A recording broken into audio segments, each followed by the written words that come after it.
Merci pour cette belle introduction. Merci à vous tous d'être présents.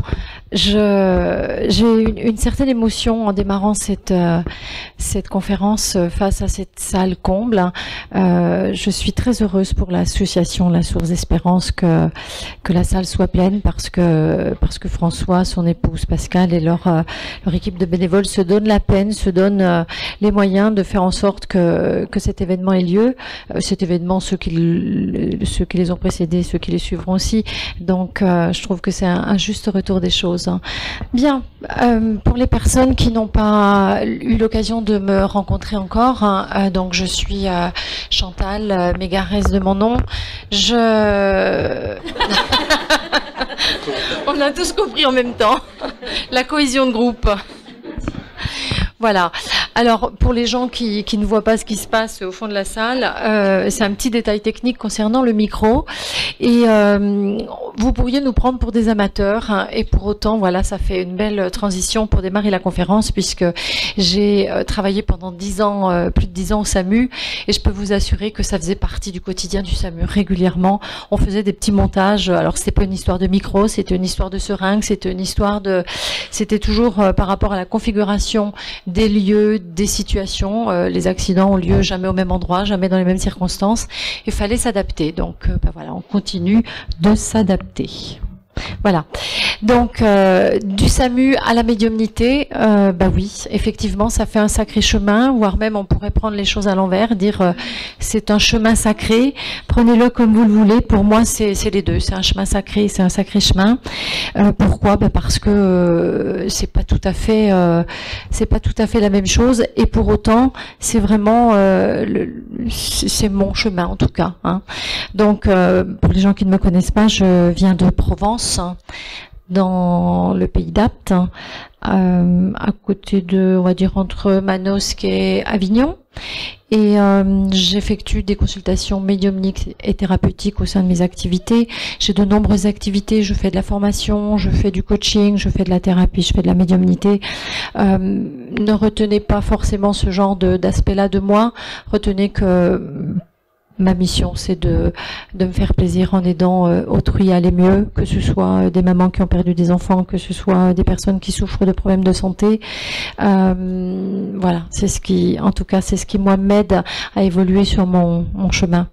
Je suis conférencière, bien évidemment, j'interviens dans toute la France au sein d'autres associations comme celle-ci. D'ailleurs, je suis particulièrement touchée aujourd'hui parce qu'il y a le président et son épouse de l'association Mado de Grenoble qui se sont déplacés pour venir me voir. C'est des gens chers à mon cœur, donc voilà, merci à vous d'être là et merci pour tout ce que vous faites comme François et Pascal.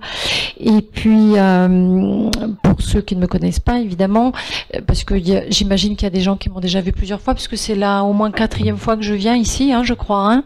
Donc désolé pour ceux qui me voient pour la 4e fois, c'est un peu répétitif, mais j'ai pas changé de chemin entre-temps. Ni d'identité. Donc, je suis spécialisée dans l'identification des causes de la maladie, à savoir qu'une maladie, vous allez le comprendre à travers la conférence, avant d'être dans le corps, et bien c'est dans le mental aussi, et dans le corps éthérique. Donc, on peut évidemment prévenir, hein, et puis on peut aussi guérir. Hein, et j'ai également fondé un centre de formation pour thérapeute holistique. Je suis psychogénéalogiste, hein, et depuis plus récemment, je suis facilitatrice d'une méthode quantique de libération des mémoires, hein, mémoire karmique, mémoire transgénérationnelle, mémoire traumatique, peu importe. C'est la méthode des barres d'Access Consciousness qui est une méthode pour moi révolutionnaire. Voilà. Vous savez à peu près ce qu'il faut savoir.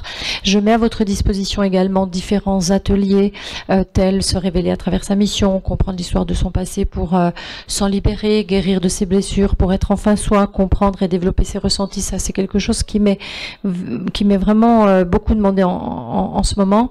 Et puis les personnes toxiques et tout ce qu'il faut en savoir pour s'en libérer. Alors ça, c'est mon dada. Ça fait des années que j'accompagne des gens qui vivent des situations.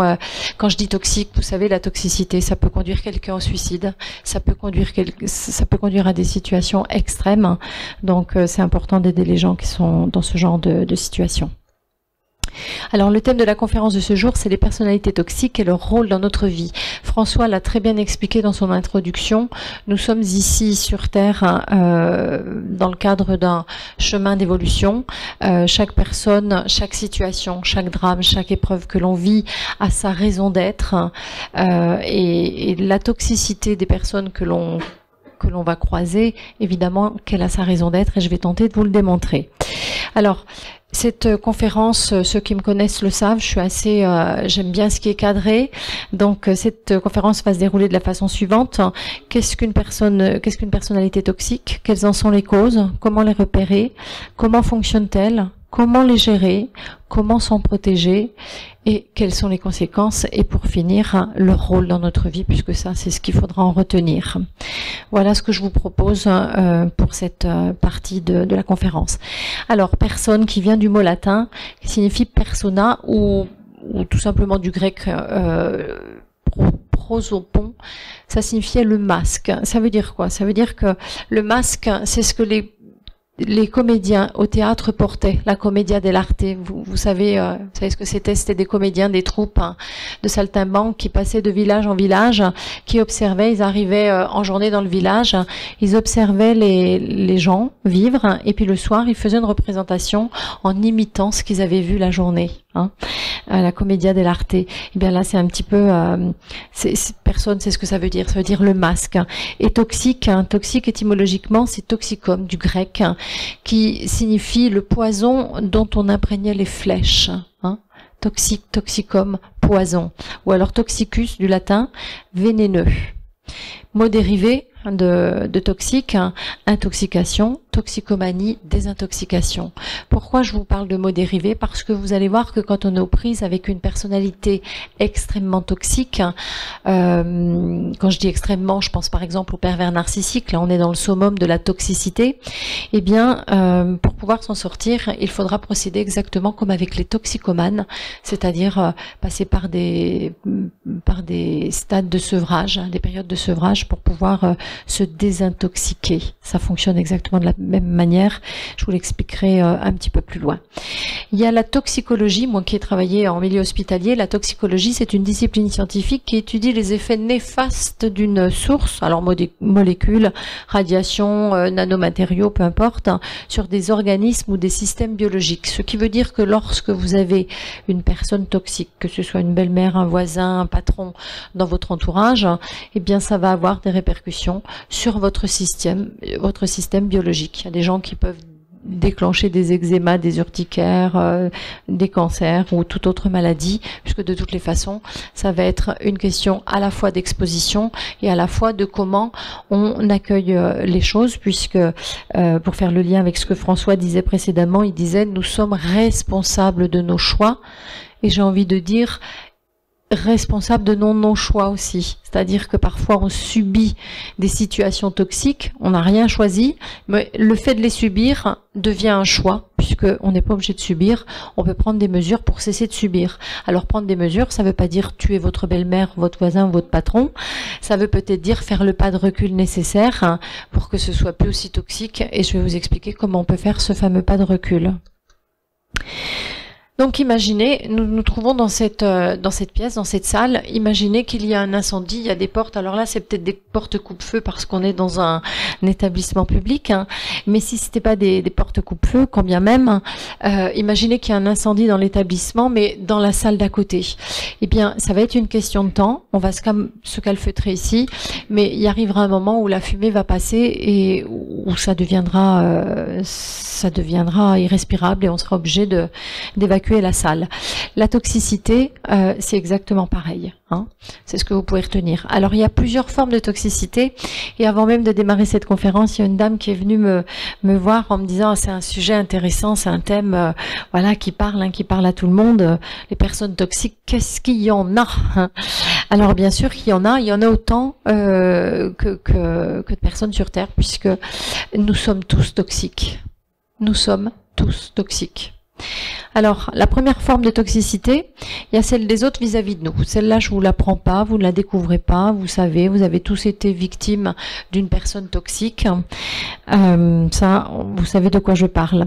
Après, il y a la toxicité de nous aux autres. Là, c'est déjà moins évident, hein. On se sent pas forcément toxique. Et pourtant, on peut tous, à un moment donné, on a tous été ou on peut tous l'être, on peut être toxique avec quelqu'un. Je vous donne un exemple simplexe que je vis moi-même tous les jours. Par exemple, j'ai 5 minutes de disponibilité, mon téléphone sonne pour une prise de rendez-vous, je prends le rendez-vous, les 5 minutes se sont écoulées, donc il me reste, allez, on va dire 30 secondes de disponibilité. Mon téléphone sonne et là, quelqu'un m'appelle pour me parler d'un cas.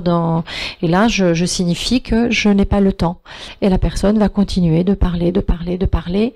Là, ça devient toxique pour moi. Voyez, quand on vous dit que nous ne sommes pas disponibles ou que nous n'avons pas le temps et que vous insistez, et ce que je peux comprendre, hein, ça fait pas de vous une mauvaise personne, c'est pas parce que vous insistez que vous êtes une mauvaise personne, c'est simplement que pour vous c'est un sujet qui a son importance, sauf que c'est des moments qui deviennent très toxiques. Donc je vous apprendrai après comment faire pour se prémunir de la toxicité des autres. Et puis de nous-mêmes vis-à-vis de nous-mêmes. Vous savez, je crois que la personne qui nous maltraite le plus, c'est pas le voisin, le patron, ou le conjoint, ou la belle-mère, ou je ne sais qui. Je crois que c'est nous avant tout le monde. On est des spécialistes de la maltraitance pour nous-mêmes. Et ça, je vous l'expliquerai également après. J'ai oublié de vous préciser en démarrant cette conférence que je ne détiens aucune vérité et que, évidemment, vous n'êtes pas obligé d'être d'accord avec moi, hein, cela va sans dire. Vous n'êtes pas ici au sein d'une secte, vous êtes arrivé libre et vous repartirez de la même manière. Vous avez le droit de ne pas être d'accord. Moi, je vous invite juste à être attentif et puis à faire vos expériences après, hein. Par contre, tout ce que je partage aujourd'hui, c'est vraiment des choses que j'ai expérimentées à titre personnel ou professionnel. Alors, des autres à nous-mêmes, de quelle façon ça peut être? Ça peut être par vampirisme relationnel. Alors, le vampirisme relationnel, ça peut être par exemple la belle-mère qui vit toute seule, elle a perdu son conjoint, elle passe ses journées à attendre que le temps passe, et puis le soir vous arrivez, vous habitez à côté, hop, elle vous saute dessus parce qu'elle a envie de raconter sa journée, elle a envie d'écouter la vôtre, elle a envie de partager, et puis vous avez passé votre journée au travail, vous n'avez pas forcément 2 heures à lui accorder, voire même si vous les avez, les 2 heures, vous n'avez pas forcément envie de les lui accorder à elle parce que vous avez peut-être autre chose à faire. Ça peut être du vampirisme relationnel. Ça peut être une collègue de travail, vous savez, la gentille collègue qui arrive tous les matins au travail et qui vous dit « Oh là là, c'est parce qu'il m'est arrivé hier, faut que je te raconte. » Elle vous raconte des choses. La plupart du temps, les gens vous racontent des histoires sans s'être préoccupés au préalable de savoir si ça vous intéressait. Hein, ça peut être intéressant avant de démarrer, avant de raconter votre histoire, celle que vous avez envie de raconter aux gens, ça peut être intéressant de leur dire « Est-ce que ça t'intéresse que je te raconte ce qui m'est arrivé hier ?» La personne peut être intéressée, mais elle est peut-être pas disponible dans le moment. Donc le fait de lui poser la question, ça va lui laisser le choix. Peut-être qu'elle vous dira, bah écoute, tu me la racontes ce midi en déjeunant, on va déjeuner ensemble, tu me la raconteras, j'aurai plaisir à t'entendre. Ça peut être le voisin, hein, vous sortez arroser votre parquet de fleurs et puis à ce moment-là, bah lui, hop, il vous chope parce qu'il veut vous parler de quelque chose dont vous n'avez pas forcément envie de parler, parce que quand vous allez arroser vos fleurs, vous n'allez pas forcément tenir une discussion au voisin. Et je pourrais passer le reste de l'après-midi à vous donner des exemples. Je crois que les 3 exemples que je vous ai donnés suffisent. Vous avez compris ce que c'était que le vampirisme relationnel, hein. Après, il y a ce qu'on appelle les faux amis. Alors, en tant que conférencière, médium et thérapeute, je crois que je suis une experte et que je peux en parler. Je peux parler des faux amis. Les faux amis, ce sont des gens qui vont arriver avec le masque amical, qui se font passer pour des amis, qui vont... ma fille, elle disait quand elle était petite, gratter l'amitié. Qui vont gratter l'amitié, qui vont... C'est pas forcément des mauvaises personnes, c'est des gens qui sont soit seuls, soit isolés, soit qui adoreraient être votre ami parce qu'ils vous admirent, parce que c'est ni bien ni mal, c'est juste que les journées donc 24 heures et que moi personnellement j'arrive déjà pas à entretenir j'arrive déjà pas à prendre des nouvelles de mes amis, donc les faux amis encore moins quoi. c'est plus compliqué, mais ça, des faux amis, ça touche tout le monde, hein. Donc ça peut être très toxique.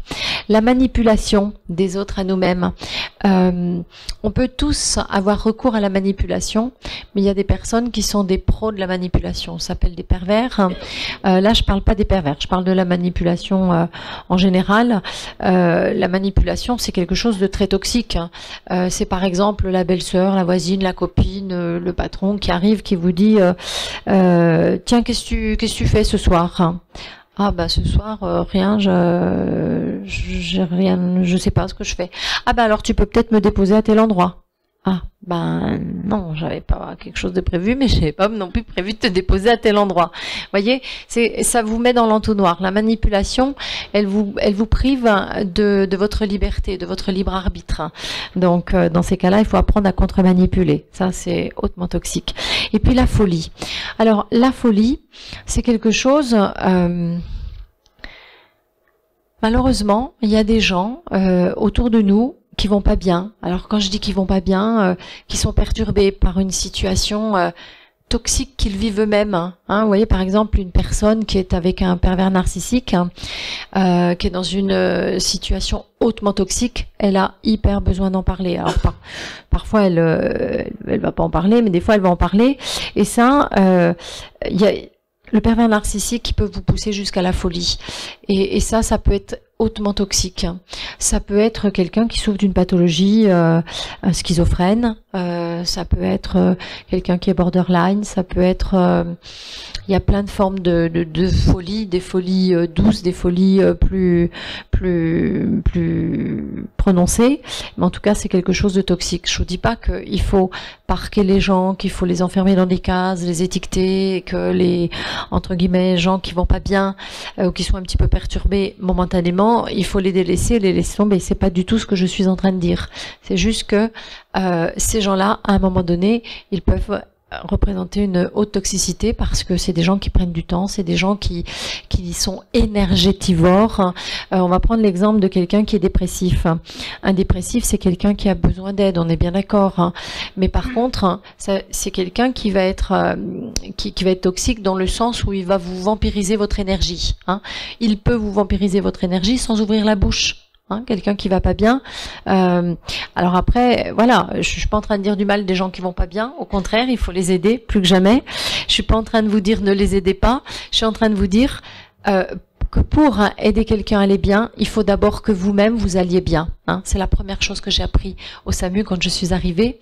On m'a expliqué, on m'a dit Chantal, la première chose que tu dois savoir, c'est que plus une situation est grave et urgente, plus tu dois prendre ton temps. Et c'est vrai, quand on arrive aux urgences, on a tendance à courir quand c'est urgent. Et si vous êtes déjà allé dans un service d'urgence et de réanimation, vous voyez que les gens ne courent jamais. C'est un lieu où on ne court jamais. Parce que quand on court, quand on se précipite, on commence à faire des erreurs. Et quand il y a une histoire de vie ou de mort, on n'a pas droit à l'erreur.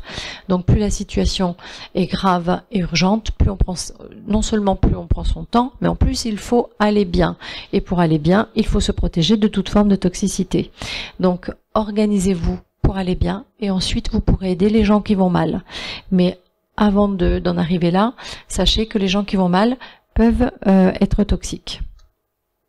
Alors de nous aux autres, je vous invite à vous demander vis-à-vis de qui vous pouvez être toxique. À quel moment, quand, de quelle façon, est-ce que vous en êtes conscient ? Est-ce que vous êtes conscient que vous êtes toxique avec votre voisin, avec votre conjoint, avec votre... alors moi qui donne des conférences également sur le fonctionnement du couple, vous savez que les hommes et les femmes sont constitués différemment et fonctionnent différemment. La femme, quand elle a un problème, elle a besoin d'en parler. L'homme, lui, quand il a un problème, il a plutôt besoin de se retrancher en lui-même. Et bien si quand il se retranche en lui-même, la femme vient lui parler, mais dis-moi ce qui va pas, parle-moi, on va en parler, exprime-toi. À ce moment-là, elle devient toxique. Hein. Donc c'est le comportement qui est toxique, c'est pas la personne. Mais est-ce que vous en avez conscience? Alors de nous vis-à-vis de nous, ça c'est important. Par nos comportements dans un premier temps. Par exemple, alimentaire. On est hautement, et quand je dis on, je crois que ça concerne la plupart des êtres humains. Il y a quelques humains aujourd'hui, il y a une poignée d'êtres humains aujourd'hui qui sont très conscients de comment il faut comment il faut vivre hein, au niveau du corps physique, ce qu'il faut manger, ce qu'il faut pas manger, ce qu'il faut, comment il faut respirer, etc., etc. Mais il y en a très peu. La plupart d'entre nous, on est encore dans des mauvaises habitudes alimentaires, en mangeant de la viande, en mangeant des choses qui sont pas bonnes pour nous. Moi, je suis pas là pour vous dire ce qu'il faut faire, ce qu'il faut pas faire. Ça pourrait être le sujet d'une conférence, ceci dit. Mais en tout cas, nous sommes constitués d'une certaine manière et exactement comme une voiture, comme le fabricant de la voiture, quand le constructeur de la voiture l'a défini, l'a pensé, si c'est un diesel et qu'il a prévu de mettre du gasoil dans le réservoir, hein, si vous mettez du jus d'orange, la voiture va beaucoup moins bien fonctionner, comme dirait Bourvil, pour ne plus fonctionner rapidement. C'est exactement pareil pour nous. La plupart des maladies peuvent être évitées avec une nourriture saine. Sauf qu'aujourd'hui, notre nourriture n'est pas saine parce qu'elle est bourrée d'additifs, de perturbateurs endocriniens, de plein de choses. Donc on mange mal, on mange pas en conscience, on mange dans le bruit, on mange dans les soucis, on mange des choses malsaines, etc. Donc on est extrêmement toxique vis-à-vis de nous avec nos comportements alimentaires, avec nos comportements amoureux. Je dis amoureux ou affectif. Hein. Combien de fois je vois en consultation des femmes, c'est souvent des femmes, j'ai quelques hommes mais c'est plus souvent des femmes qui sont dévastées, ravagées par une relation amoureuse dévastatrice parce que c'est des sentiments qui sont pas partagés ou des comportements qui sont pas respectueux. À un moment donné, quand vous êtes avec une personne qui ne vous respecte pas, quand vous êtes avec une personne qui se comporte mal avec vous, voire qui vous maltraite, hein, comme François le disait tout à l'heure, vous êtes responsable de vos choix. À un moment donné, vous n'avez pas choisi de vous retrouver avec une personne qui vous maltraite, mais si vous ne la quittez pas, vous faites le choix de rester avec elle. Hein. Ne pas choisir est un choix. Donc ça, c'est hautement toxique vis-à-vis de nous. Et croyez-moi, je sais de quoi je parle. Les comportements relationnels. Hein. Parfois, on est pollué par des gens qui sont gentils, qui peuvent être extrêmement serviables, extrêmement bons, mais voilà, on n'arrive pas à leur dire stop, on n'arrive pas à leur dire non, on n'arrive pas à leur dire pas tout de suite, et finalement, ça devient toxique. Hein. Par rapport à nos pensées, on peut être extrêmement toxique vis-à-vis de nous-mêmes par rapport à notre façon de penser. Vous me regardez, je peux me faire beaucoup de mal juste avec un regard à me dire pourquoi ils me regardent et qu'est-ce qu'ils pensent hein, et qu'est-ce qu'ils sont en train de se dire. Ça vous appartient, ce que vous pensez, ce que vous êtes en train de vous dire. Moi, je le sais, bon nombre d'entre vous le savent, mais c'est pas ce qu'on nous a appris dans l'enfance, c'est pas ce qu'on nous a appris. Combien de fois vous allez souffrir d'imaginer ce que peuvent penser les autres, ce que peuvent penser la sœur, la belle-sœur, le cousin, le voisin, le professeur, le patron. On se fait beaucoup de mal. Vis-à-vis de nous-mêmes aussi. Hein, y a beaucoup de femmes dans la salle. Mesdames, vous allez savoir de quoi je parle quand je vous dis quel type de pensée avez-vous quand vous êtes devant le miroir? Vous voyez tout de suite de quoi je parle? Hein? Les hommes n'ont pas le même regard hein face au miroir. Quand vous êtes devant le miroir, mesdames, en général, vous n'êtes pas tendre avec vous-même. Hein. Alors vous allez me dire, oui, mais le miroir non plus. Hein? Ça, c'est quand même hautement toxique. Et puis, les pensées que vous avez vis-à-vis des autres aussi, ça c'est ce que je disais précédemment. Donc, je vous invite et je vous encourage à surveiller vos pensées. Parce que chaque pensée va engendrer des paroles, chaque parole va engendrer des actions, et chaque pensée, chaque parole, chaque action va avoir une répercussion dans l'univers. Va toucher tout le monde. Ce que je pense, moi, ici et maintenant, dans ma tête, vous atteint vous. Même si je le pense, même si je le dis pas à voix haute. Parce que nous sommes tous reliés. Et aujourd'hui, les scientifiques commencent à le découvrir, commencent à le démontrer. Mais avec la physique quantique, ça devient de plus en plus évident. Nous sommes tous liés. Donc, ce que nous pensons vis-à-vis de nous ou vis-à-vis des autres, ça peut être toxique. Donc, je vous ai représenté l'échelle de la toxicité. Donc, d'un côté, le minima, de l'autre côté, le maxima, avec une partie gérable une partie insupportable. Et dites-vous bien une chose, c'est que tant qu'on est dans le gérable, ok, ça se passe bien. Dès l'instant où on a dépassé le supportable, c'est une question de temps. Je n'ai pas de contre-exemple. On aboutit à la maladie. La maladie, ça peut être quoi? Ça peut être un cancer, ça peut être une dépression, ça peut être... je vais pas vous énumérer toutes les maladies, mais en tout cas, ça aboutira à une maladie. Donc l'idée, c'est vraiment de repérer où est-ce que vous en êtes sur l'échelle de la toxicité. Dans ce que là, je parle de la toxicité que vous subissez, puisque vous n'allez pas être malade de la toxicité que vous imposez aux autres. C'est plutôt celle que vous subissez qui vous rend malade. En tout cas, je vous encourage à vous poser la question, enfin à vous situer sur cette échelle et à vous demander, à vous interpeller. Voilà. Si vous êtes à proximité de l'insupportable, qu'est-ce que vous comptez faire avant de basculer dans la maladie? Alors à savoir que derrière toute maladie, il y a un bénéfice secondaire, donc ça peut être aussi un avantage pour vous de tomber malade. La belle-mère qui tombe malade et qui peut enfin monopoliser le fils ou la belle-fille, c'est un véritable bénéfice secondaire, ça. Alors pour que vous compreniez ce que je vais vous expliquer après, je vous fais un petit rappel de comment fonctionne l'être humain. L'être humain, il a un tempérament. Le tempérament, c'est ce qui est inné, c'est l'héritage génétique. C'est ce que j'ai pris via l'ADN qui me vient de mes ancêtres. Après, vous avez le caractère. Le caractère, c'est toute l'influence extérieure que je subis depuis que je suis née, en passant par l'éducation parentale, sociale, familiale, culturelle, voilà, toute l'influence que je reçois. C'est pas la même chose si je suis dans une école Montessori ou dans une école privée ou dans une école publique ou dans une école de quartier. Comment ils appellent ça déjà, les zones prioritaires, voilà. Les zones prioritaires, tout ça, évidemment, je vais pas avoir la même prise en charge et donc pas la même influence. Et puis après, vous avez la personnalité. La personnalité, c'est ce que je décrivais tout à l'heure, c'est le masque. C'est en fait une adaptation de survie. C'est ce que je vais faire. C'est le mix du tempérament et du caractère avec l'adaptation de survie. C'est la personnalité. Donc dites-vous bien une chose, c'est que votre tempérament, vous n'allez pas le changer. On ne va pas changer fondamentalement qui nous sommes. Le zèbre va garder ses rayures. Le caractère, l'éducation qu'on a reçue, c'est des acquis qui sont là. On peut acquérir d'autres choses, mais on va pas se démunir de ça. Et la personnalité, c'est ce que je vais faire de tout ça ici et maintenant. Quand François vous dit vous avez la responsabilité de vos choix, peut-être que pendant 10, 15, 20, 30, 40, 50 ans, vous étiez persuadé du contraire. Mais n'empêche que ici et maintenant, quand vous l'entendez, eh bien vous en devenez responsable. Donc là, au niveau de la personnalité, qu'est-ce que vous décidez de faire ?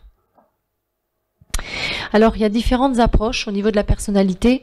Je les énumère, mais je vais pas les détailler chacune parce que la conférence durerait 3 heures. Mais vous avez différentes approches, donc la psychanalytique, la cognitiviste, l'humaniste, la dimensionnelle, la psychopathologique et l'approche holistique. Alors moi, je vais plutôt être dans la multidimensionnelle, dans l'approche holistique de la personnalité, bien évidemment. Alors tout à l'heure, je vous disais, la personnalité, c'est un masque. Un masque, c'est pas la personne. Si je mets un masque de sorcière, ça ne me rend pas sorcière. Le masque n'est pas la personne. La personnalité n'est pas l'être divin.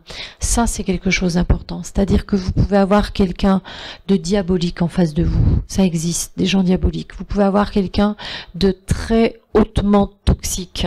Ça reste un être divin. C'est important de voir au-delà des apparences.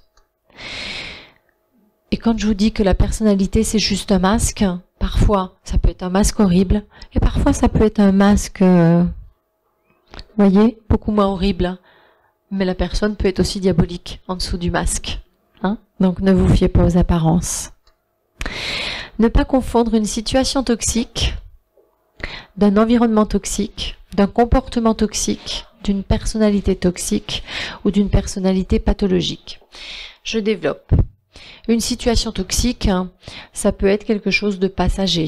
Ça peut être, donc évidemment, ça va concerner une tierce personne. Situation toxique, par exemple, vous habitez dans une habitation collective, vous avez des voisins au-dessus de vous qui ont des enfants en bas âge, qui courent sans arrêt. Il y a une mauvaise insonorisation dans le bâtiment. Voilà, ça va être toxique. Vous allez être embêté par une nuisance sonore. C'est une situation toxique, d'autant plus que si vous êtes allé frapper à la porte du voisin pour lui dire, écoutez, faudrait qu'on fasse quelque chose, et qu'il n'a pas su accueillir ce que vous lui disiez et entendre, et que c'est quelqu'un de conflictuel, ça peut vite devenir super toxique. Ça, c'est une situation toxique. Une situation qu'on pourrait même classer dans l'environnement, puisque ça fait partie de l'environnement. L'environnement, voilà, c'est au travail, c'est le voisinage, ça peut être dans la famille, ça peut être la situation, ça peut être dans l'environnement, le comportement.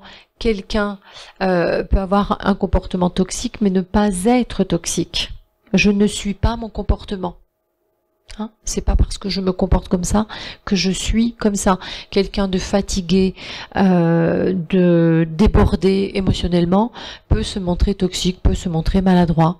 On peut tous à un moment donné être toxique en ayant une mauvaise parole, en ayant un mauvais ton, en ayant une mauvaise attitude, qui de plus est contraire à ce qu'on voudrait transmettre. Mais ça peut nous arriver. Les personnalités toxiques, je vais vous les répertorier après, il y en a bon nombre. Ça peut être par exemple, je vous disais tout à l'heure, un chronophage. Ce que j'appelle un chronophage, c'est ces gens qui vous bouffent votre temps. Hein. Ils en ont beaucoup de temps, mais ils s'amusent à bouffer le vôtre. Ça peut être quelqu'un qui dénigre. Hein. Il y a des gens comme ça qui sont tout le temps en train de dénigrer. Hein. Ça peut être très toxique. Et les personnalités pathologiques, là c'est encore un autre registre. Je vous les énumérerai après aussi. Ça peut être par exemple le schizophrène, le pervers narcissique. Là on est sur de la personnalité pathologique. Il ne s'agit plus de comportement toxique, mais de personnalité pathologique. Ça relève de la médecine. Alors les domaines. On va rencontrer de la toxicité dans tous les domaines, hein, dans le domaine familial, dans le domaine intime, dans le domaine social, dans le domaine professionnel et dans le domaine médiatique. Domaine familial, je vous le disais tout à l'heure, ça peut être un enfant. On peut avoir un enfant toxique, soit parce qu'il est pathologique, soit parce qu'il est en pleine crise d'ado, soit parce que il est jaloux de son frère ou de sa sœur, soit parce que on n'a pas su repérer une attention dont il avait besoin, soit parce que il souffre d'une pathologie telle que l'autisme ou autre trouble du comportement. Il peut être hyperactif, il peut être voilà, ça concerne les enfants. Ça peut être un conjoint. Ça peut être un beau-père, une belle-mère, un cousin, un parent, ça peut être n'importe qui dans la famille. Hein. Dans le domaine intime, ça peut être un amoureux ou alors un conjoint. Alors souvent, quand il y a une haute toxicité dans le domaine intime, c'est en général quand il y a un pervers narcissique ou une pervers narcissique qui rentre en compte. J'en parlerai après. Dans le domaine social, là, ça peut être au travail, ça peut être dans une association, ça peut être, on parle d'association spirituelle, c'est pas parce qu'il y a de la spiritualité qu'il n'y a pas de toxicité. Hein. La toxicité, c'est de partout. Hein. Il suffit qu'on mette deux personnes ensemble et qu'elles ne soient pas d'accord et ça peut vite devenir toxique. Hein. Voilà, ça ne veut pas dire qu'elles ont toutes les deux tort. Hein. Dans le domaine professionnel, ça peut être un subalterne, ça peut être un employeur, ça peut être un collègue de travail. J'ai eu une consultation hier d'une dame qui me disait « Je vis un cauchemar professionnel ». Elle adorait son travail. Elle était dans un bureau avec une collègue, tout se passait bien, elle rigolait du matin au soir en faisant leur travail. Elles étaient assez débordées, ça ne les empêchait pas de rire tout en travaillant. On leur a mis une troisième personne, et ben c'est devenu un cauchemar. Elles ne parlent plus, elles rigolent plus, elles se font la tête toutes les trois du matin au soir. Elles me disaient j'en peux plus, je suis au bord de la dépression là, au bord de la démission et elle démarre une dépression là. Donc tout ça puisqu'elle est dans un environnement professionnel qui ne lui convient pas. Médiatique. Alors j'ai l'occasion d'accompagner plusieurs personnes dans le cadre d'un coaching, plusieurs personnalités connues du monde politique, parfois du monde du cinéma. vous n'imaginez pas la toxicité qu'elles vivent par rapport aux médias. Hein, quand j'ai eu l'occasion d'accompagner une dame pour sa petite fille qui souffrait de troubles, hein, qui était malade, et elle lisait des abominations sur sa vie, sur elle. Elle me racontait dans les journaux, sur les magazines. Donc évidemment, ne croyez pas tout ce que vous lisez sur les célébrités dans les magazines, parce que 9 fois sur 10, c'est de l'encre pour... c'est vraiment faire couler de l'encre. Hein. C'est pas forcément des informations fiables, c'est pas forcément vérifié. Ce qu'il faut savoir, c'est que très souvent, il y a des procès, surtout quand ça touche les enfants. Et évidemment, les victimes gagnent leur procès, mais ça rapporte tellement d'argent au magazine. Le procès coûte moins d'argent que ce que ça en rapporte. Donc ils savent très bien qu'ils publient de la pourriture, mais c'est pas grave, ça fait de l'argent. Bon, voilà, on vit dans une société, on vit à une époque où ça existe, c'est comme ça. J'ai toujours une pensée pour Romy Schneider dont le fils avait été pris en photo par un paparazzi sur son lit de mort. Enfin, sur son lit à la morgue. On est dans une association de soutien à personnes en deuil. Je trouve que c'est quand même assez horrible d'être capable de faire ça. Hein. Prendre la photo d'un défunt, d'un enfant, voler, puisque c'est pas prendre, c'est voler des instants aussi intimes pour faire de l'argent. J'aimerais pas être à leur place, à ces gens-là, parce que ils auront forcément un jour des comptes à rendre par rapport à leurs agissements. Et qu'il n'y a pas beaucoup de respect dans ce genre de situation. Donc voilà, par rapport au domaine médiatique. Alors, quand je parle de domaine médiatique, je pense aussi aux réseaux sociaux. On vit à une époque très très paradoxale avec les réseaux sociaux. Vous savez qu'une information fait le tour de la planète en 10 minutes. Alors, il y a des super informations qui doivent circuler très très vite. Notamment, je pense quand on enlève un enfant, quand on peut aider les autres. Mais parfois, il y a des informations toxiques. La plupart des gens qui partagent des informations n'en vérifient pas la source. Et j'en sais quelque chose puisque tous les jours via Messenger, et ça c'est vraiment de la pollution gratuite, je reçois régulièrement des chaînes de gens bien intentionnés qui m'envoient ça parce qu'ils y croient et qu'ils ont envie de partager, mais c'est ce qu'on appelle des hoax, c'est des fausses informations, mais ça rapporte de l'argent sans doute à quelqu'un, j'imagine. Je sais pas à qui parce que c'est pas mon domaine professionnel, mais en tout cas voilà, tous les jours on reçoit des fausses informations. Ça c'est très toxique. Et quand on sait qu'il y a des personnalités pathologiques telles que les pervers narcissiques, le pervers narcissique, quand ça, je vais en parler après, quand sa victime décide de s'en affranchir, c'est toujours très très mal vécu par le pervers narcissique. Et un pervers narcissique, c'est comme un chat qui joue à la souris avec sa victime. Et quand il décide d'arrêter de jouer, il y a une phase que moi j'appelle la mise à mort. Et si il rate la mise à mort de sa victime, c'est insupportable pour le pervers narcissique. Donc à ce moment-là, il va d'une façon ou d'une autre, et le temps ne l'arrête pas. Ça peut prendre 10 ans, 20 ans, 100 ans, mais il va mettre un point d'honneur à vouloir détruire sa victime. Et aujourd'hui, les réseaux sociaux sont un terrain de chasse parfait, c'est-à-dire que on peut faire beaucoup de mal à des gens via les réseaux sociaux.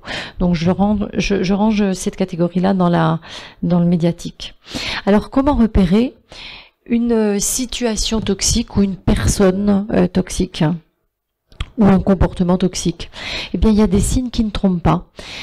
C'est ce que ça va générer en vous. Quand vous êtes en présence d'une personne, que ce soit en face à face, que ce soit au téléphone, que ce soit derrière votre ordinateur, il y a beaucoup de femmes seules dans la salle, il y a peut-être des personnes qui tentent de rencontrer l'amour via Internet parce que aujourd'hui, c'est plus à la sortie de l'église le dimanche matin, c'est plus au bal le samedi après-midi, c'est de moins en moins à nos âges en discothèque aussi. Donc ça passe ou par les réseaux sociaux ou par les sites de rencontres. Même derrière un écran, on peut sentir quelque chose. Je considère que nous avons tous un sixième sens. C'est pas je le considère, c'est un état de fait. Nous avons tous un sixième sens et que même si vous n'avez pas tous des facultés médiumniques, vous avez quand même un sixième sens et que quand vous êtes derrière votre ordinateur et qu'on vous dit des choses, qu'est-ce que ça génère en vous ? Faites-vous confiance. Comment vous vous sentez quand vous êtes dans une situation, que ce soit avec le voisin, voilà, peu importe la personne, la situation, mais comment vous vous sentez? Quels sont vos ressentis? Quelles sont vos émotions? Fiez-vous, votre corps ne vous trompe jamais. Il y a toujours une partie de vous qui est capable de savoir ce qui se passe. Hein? Donc fiez-vous-y. Les indicateurs, c'est pas compliqué, vous allez les reconnaître. Si vous êtes en face d'une personne, tout à l'heure j'arrive, je retrouve François et Pascal, et puis il m'en voudra pas, ton frère, j'ai oublié son prénom. Philippe ou Patrick et Maryse, enfin voilà, quand on aime les gens, on le sent, il y a une chaleur dans le cœur, il y a, enfin voilà, moi je suis quelqu'un, je suis comme ça, je suis naturelle, je suis spontanée, mais il se passe quelque chose et ça se passe au niveau du cœur, on le sait, on le sent, ça c'est un bel indicateur. On a tout de suite le sourire aux lèvres, on se contrôle pas, ça, quelque chose de bon qui se passe à l'intérieur de nous. Il y a une nostalgie des partages, hein. On devient tout de suite nostalgique des moments qu'on a partagés. On pense au passé. On a un élan d'amour, hein. Tout de suite, on se prend dans les bras, on s'embrasse. C'est un élan d'amour. Hein. Si, à contrario, vous avez une crispation qui vous donne envie de reculer, ou vous sentez que dans votre corps, ça se crispe, ça se contracte, hein. Là, dans la phase d'avant, ça se dilate. On ouvre les bras, on a envie d'embrasser, on sourit. Là, si au contraire, ça se crispe. Il y a un trouble diffus, un trouble qu'on n'arrive pas à verbaliser, on n'arrive pas à mettre de mots, mais il y a un truc. Voyez, une exaspération, parfois ça peut aller jusqu'à l'exaspération. Moi j'ai une personne dans mon entourage en ce moment qui est toxique, elle m'envoie des mails, je réponds plus au téléphone, j'ai fait le pas de recul. Quand j'ouvre le mail, je lis, mais je vous promets, la première phase, au troisième mot, j'ai une exaspération. Ça ne trompe pas, ça ne trompe pas. Une frustration aussi, ça peut être une frustration, une tristesse. Hein, si c'est quelqu'un, par exemple, dans la toxicité, peut y avoir l'hypocrisie. Quelqu'un, vous êtes en face de quelqu'un, vous savez que cette personne, elle a dit des choses pas très sympas sur vous, vous n'êtes pas conflictuel, vous n'avez pas envie de donner de la matière à tout ça, mais pour autant, vous vous retrouvez en face de la personne. Voilà, je veux dire, ça peut vous rendre triste qu'elle soit capable de dire des choses à fonder ou des choses pas très sympas.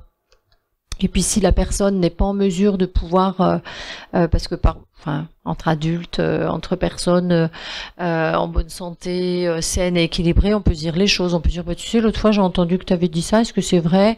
Tu sais, ça m'a peiné parce que je suis pas d'accord avec ça. Mais si c'est quelqu'un de toxique et de pathologique, vous n'allez pas aller tendre le bâton pour vous faire battre. Donc vous dites rien, mais vous pouvez avoir cette tristesse, voire cette peine au fond de vous quand vous êtes en sa présence. Et même si vous ne le savez pas, parce que l'inconscient c'est toujours. Donc quand quelqu'un est hypocrite avec vous, même si vous n'avez pas eu de retour, quand vous êtes en face de la personne, vous pouvez le détecter, ça. C'est tout à fait possible. Les causes. Alors les causes du fait que l'on rencontre des personnes toxiques. Eh bien, il y a le choix de l'âme. Hein. Quand notre âme a décidé de venir s'incarner, quand elle a décidé de venir vivre cette expérience sur Terre, elle a choisi beaucoup de choses. Il y a une grande partie de ce que l'on vit qui a été décidé, qui a été choisi. On a une bonne part de libre arbitre aussi, mais il y a quand même plein de choses qui ont été prévues. Et souvent, les personnes que l'on rencontre, on les a déjà rencontrées dans une vie antérieure, et il y a des scènes qui se rejouent, ou alors pour qu'on les dépasse, pour qu'on les résolve, ou alors parfois les cartes sont inversées, les pions sont juste inversés, donc ça peut être en lien avec ça. Ça peut être aussi un choix de l'âme par rapport à notre évolution, c'est-à-dire que on peut évoluer. Parfois, une personne toxique va être tellement toxique pour vous que vous allez en développer une maladie, et puis grâce à cette maladie, je dis bien grâce et non à cause de, grâce à cette maladie, vous allez vous mettre en recherche, vous allez vous mettre en travail, vous allez vous mettre à comprendre des choses, à faire un certain chemin, et ça aurait été grâce à cette toxicité. Donc parfois, l'élément toxique, hein, ça peut être aussi une belle opportunité d'évolution. Le karma également, hein, peut-être que la personne qui est hautement toxique aujourd'hui dans votre vie, c'était peut-être dans une vie antérieure une de vos victimes. Vous avez peut-être fait des choses pas très sympas. Ça peut être aussi aussi le cas. Les blessures, vous savez que quand notre âme s'incarne, elle s'incarne avec une combinaison de blessures. Il y a autant de combinaisons de blessures que d'êtres humains, et que en fonction de cette combinaison de blessures, vous allez attirer à vous certaines personnes pour pouvoir vivre ces blessures que vous avez à dépasser. En fonction du modèle parental, on va prendre par exemple le cas d'une femme battue. Souvent les femmes battues, elles ont eu une maman qui était maltraitée. Et souvent, pas systématiquement, mais souvent. Il est bien évident que s'il y a eu un modèle parental négatif, vous allez être attiré par un modèle de couple négatif. Soit on répare, soit on reproduit. Donc, ce qui fait que vous pouvez vous retrouver dans une situation toxique parce que vous attirez à vous des personnalités toxiques, parce que vous avez vécu dans un environnement toxique, vous êtes construit dans un environnement toxique dans l'enfance. L'histoire de vie aussi, l'histoire de vie fait que on a cette particularité en tant qu'être humain d'être attiré par ce que l'on connaît. Vous m'entendez de nouveau ? Alors, je récupère votre attention, merci. Donc, je disais, ne vous inquiétez pas, c'est des choses qui arrivent très fréquemment dans les conférences. On va pas mettre tout sur le dos des défunts, des entités, mais pour autant, vous savez que les défunts, tout à l'heure, on va procéder à une séance de médiumnité et qu'il y aura bon nombre de défunts présents dans la salle. D'ailleurs, il y en a déjà. Et que les énergies, leurs énergies, interfère sur tout ce qui est technique, tout ce qui est micro, etc. Donc c'est pas rare et c'est pas inquiétant. Voilà. Donc j'étais en train de vous dire que l'être humain, cette particularité, c'est que il préfère ce qu'il connaît. C'est-à-dire que si nous sommes face à deux chemins, un que l'on connaît, un que l'on ne connaît pas, on va plus facilement prendre celui que l'on connaît plutôt que celui que l'on ne connaît pas. Ce qui veut dire que nous préférons le confort de l'inconfort, l'inconfort du confort, le confort de l'inconfort, on le met dans le sens que l'on veut. Ce qui fait que si vous avez eu des parents maltraitants, vous avez de fortes chances à vous retrouver avec des conjoints maltraitants parce qu'au moins vous connaissez. Et ça arrive très fréquemment. Donc l'histoire de vie aussi fait qu'on va attirer ou pas des personnalités ou des situations toxiques. Et puis il y a évidemment le libre arbitre qui rentre en compte dans tout ça. Et les pathologies, une personne qui a une tendance masochiste va être naturellement attirée par une personne qui a une tendance un petit peu sadique. Ce que j'appelle sadique, c'est les gens qui sont sans empathie, qui peuvent prendre du plaisir à faire du mal, comme par exemple les pervers narcissiques. Et évidemment, toujours dans les causes de la toxicité, on peut trouver les entités. Alors l'idée, c'est pas de vous faire peur, mais c'est quand même, il faut en parler parce que ça existe. Parfois, il y a des personnes qui sont un petit peu faibles au niveau de leur personnalité, ou alors qui ont eu recours à des pratiques occultes non protégées et qui se sont ramassées une entité. Et cette entité va les rendre toxiques. Ça arrive. En général, en tout cas, moi je le vois dans le regard de la personne. C'est pas catastrophique, vous inquiétez pas. Alors, je parlais des blessures tout à l'heure, je fais un petit rappel au niveau des blessures. Les blessures, elles sont au nombre de 5. L'abandon, le rejet, l'humiliation, la trahison, l'injustice.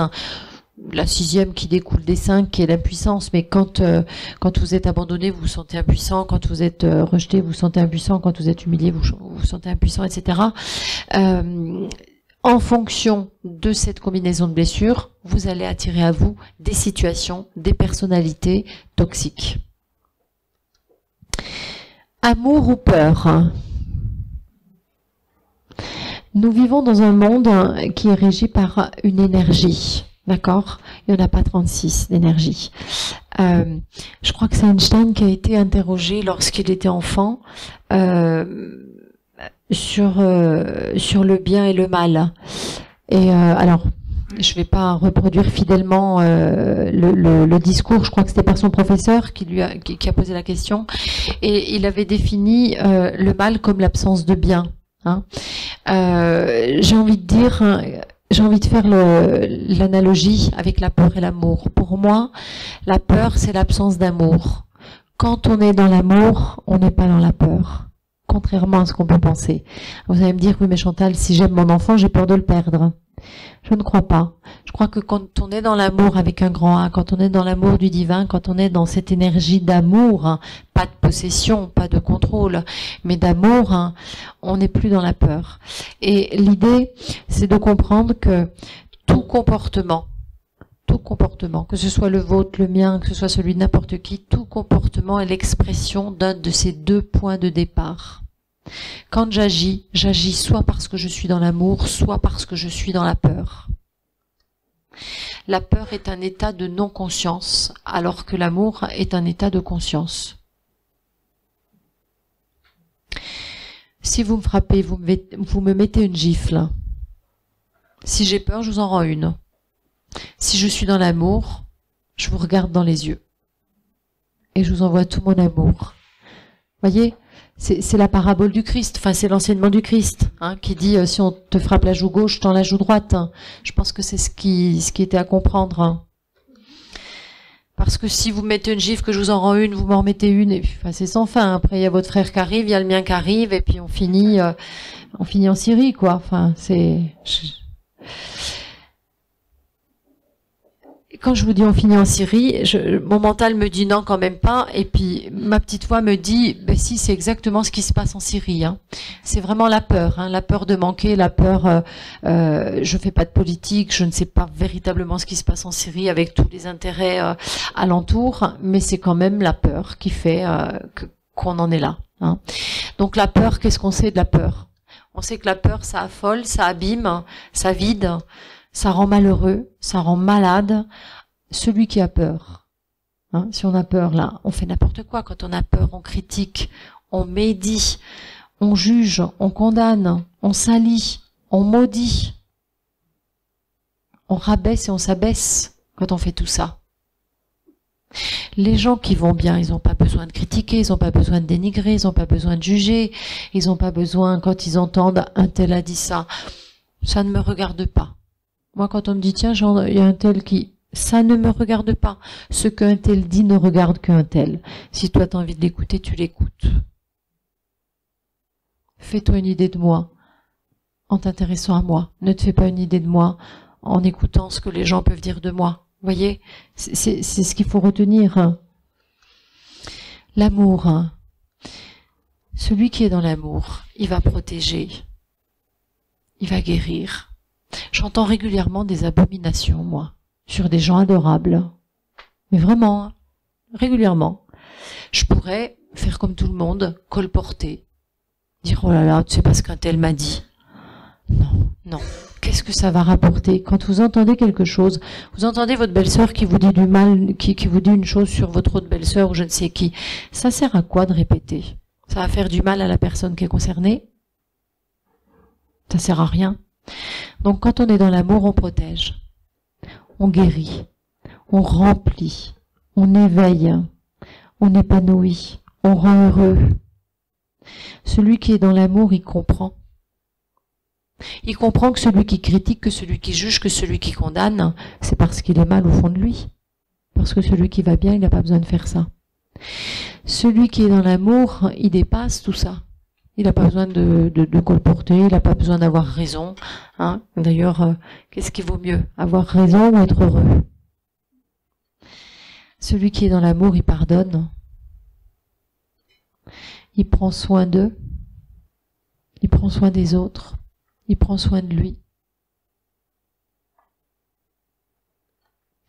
Il s'élève et il élève. Tout à l'heure, je lisais sur Facebook une maman qui a perdu un enfant que j'aime toutes les mamans, j'aime les gens, j'aime tout le monde, bref. Mais c'est quand une maman a perdu un enfant, on les aime encore 2 fois plus, ces gens, parce qu'ils ont tellement souffert. Et elle est face au public, elle travaille dans un tribunal, cette dame, et puis quelqu'un a dit dans son dos, « Oh, de toute façon, les gens qui sont comme des saules pleureurs, ils sont fatigants. » Vous vous rendez compte un petit peu de cette abomination? Ça vous fait rire, vous? N'est-il pas normal, quand on a perdu un enfant, de pleurer souvent pendant un certain temps? Le deuil se fait. Quand je dis le deuil se fait, on n'oublie pas un enfant. On réapprend à vivre sans sa présence physique. On le pleure jusqu'à la fin de nos jours. Hein? C'est juste qu'on pleure peut-être un peu moins, peut-être différemment. Mais comment on peut dire ça à quelqu'un qui a perdu un enfant? Celui qui est dans l'amour, il fait attention à ce genre de détails, il fait attention à ce genre de choses. Alors, je vais vous présenter les différents profils de toxicité, de personnalité qui peuvent être toxiques. Alors, vous avez le dénigreur. Vous savez, le dénigreur, c'est ces personnes qui sont tout le temps en train de déprécier, de dénigrer. Ils ont tout le temps quelque chose à dire, c'est tout le temps négatif. Ça, c'est hautement toxique. Vous en connaissez dans votre entourage. Ok. Alors, dans ces cas-là, ce que vous pouvez faire, hein, c'est dire oui, je sais, si j'ai besoin de ton avis, je te le demanderai. Et hop, on change de pièce. Avec le sourire, bien évidemment. Hein, on prend soin de ces gens-là. C'est la biodiversité, on en a besoin de nos dénigreurs. Hein. Vous avez le critiqueur. Le critiqueur, c'est celui qui radote, qui ragote, qui ramène tout, qui critique, qui colporte. Dans ces cas-là, c'est soit vous écoutez, puis ça peut... Vous savez, si vous voulez savoir ce que quelqu'un dit de vous, écoutez ce qu'il dit des autres. Je parle au masculin, mais ça concerne aussi bien le féminin que le masculin. Hein. Donc moi, quand j'entends les gens parler, je sais tout de suite à qui j'ai affaire. Et c'est pour ça qu'il y a des gens que j'adore, parce que je les entends jamais parler des autres. Et parlez-moi de vous, mais ne me parlez pas des autres. Parce que si vous me parlez des autres, vous allez juste me parler de vous en me parlant des autres. Vous allez me parler de votre regard, de vos filtres. Vous n'allez pas me parler des autres.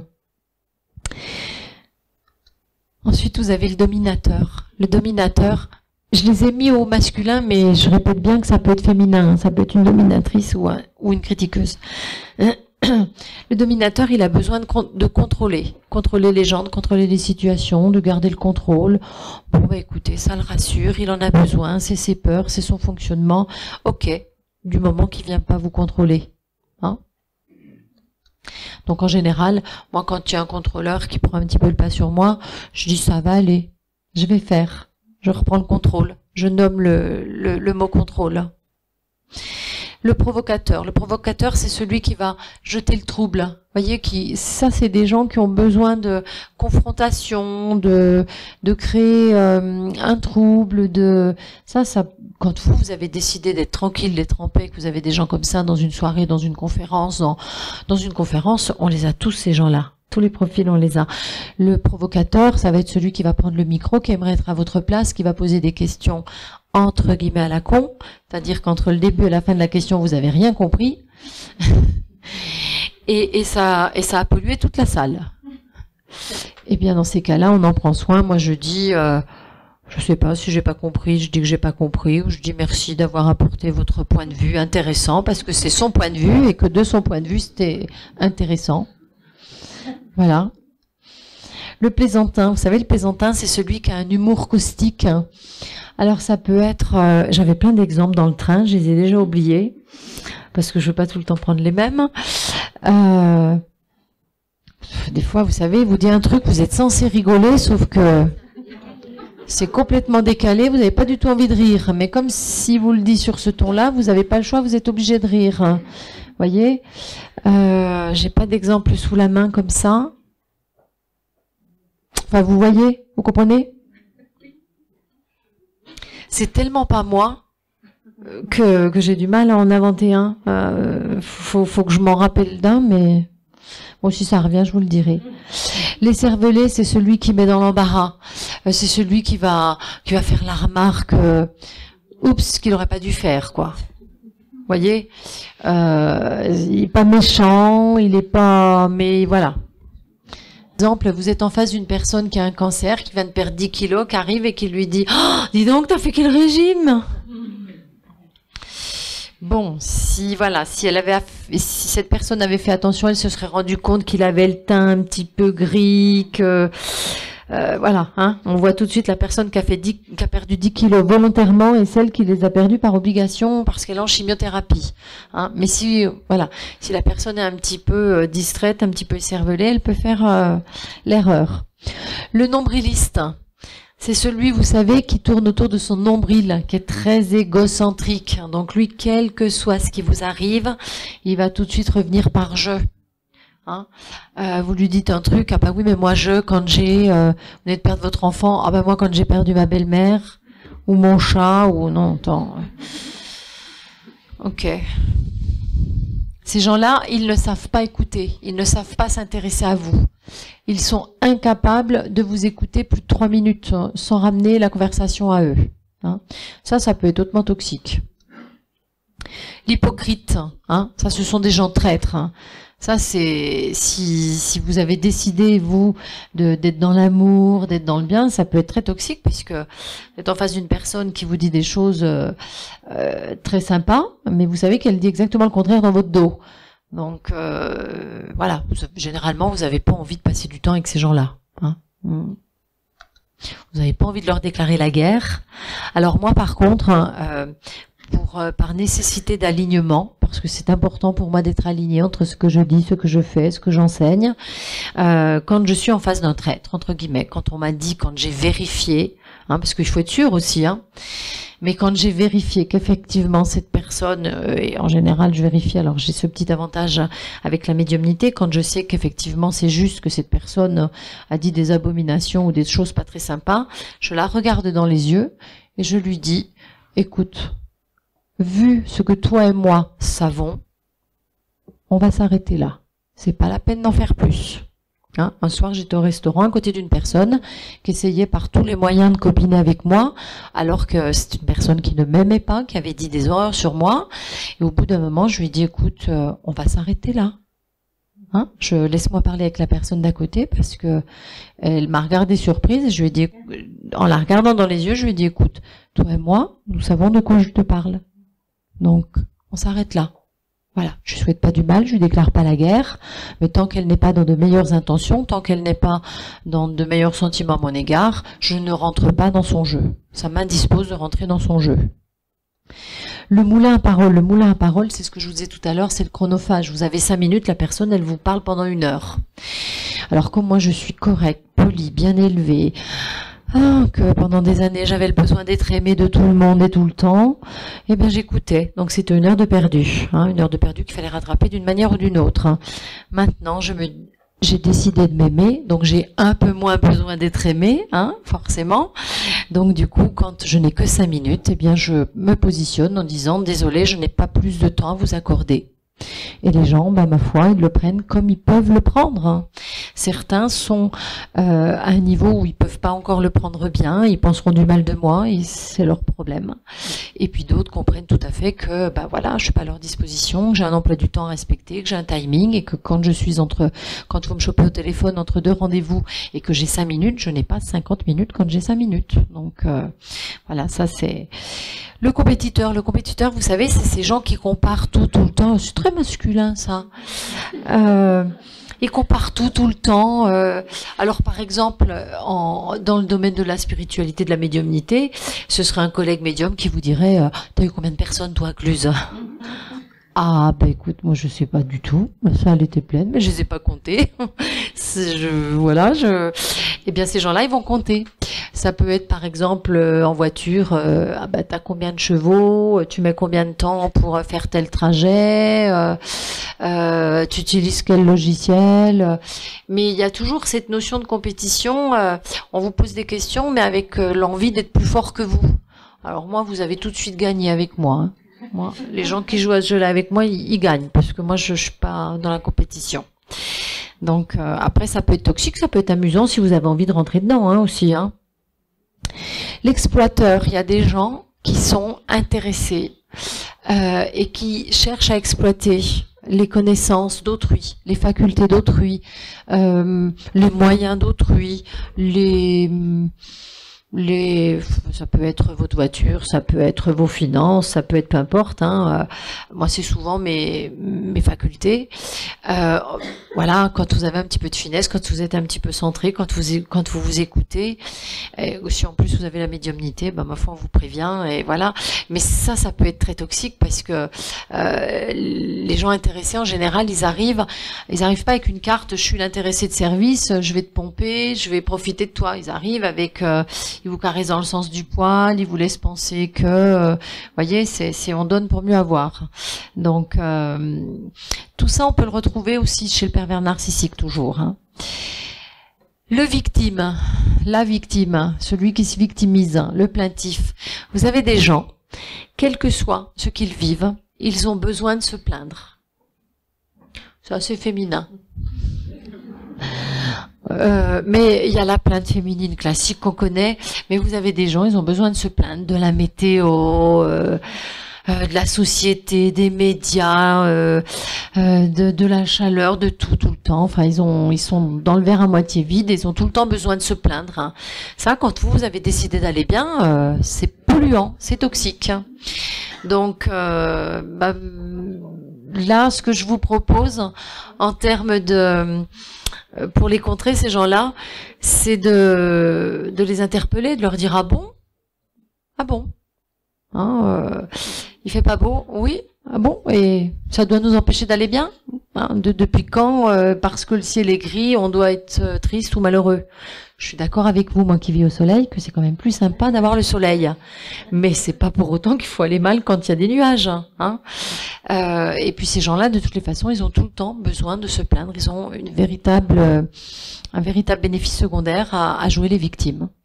Donc voilà. Moi, je les interpelle. Que se passerait-il, selon vous, si vous ne pouviez plus penser comme ça? Par exemple.